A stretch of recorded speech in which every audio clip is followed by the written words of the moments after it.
Hi friends, welcome to Telugu kitchen. ఈరోజు మనం సకినాలు ఎలా చేసుకోవాలో చూద్దాం. ముందుగా బియ్యాన్ని 12 గంటలు నానబెట్టుకోవాలి. ఆ నీటిని వడగట్టి తడిపిండిని పట్టించుకొని రావాలి.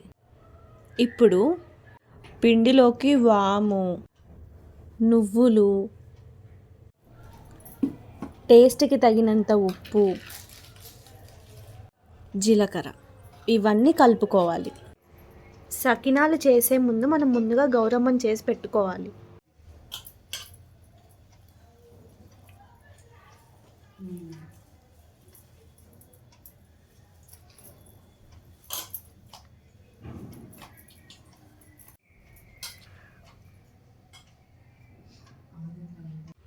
కొంచెం పిండిని బౌల్లోకి తీసుకోవాలి.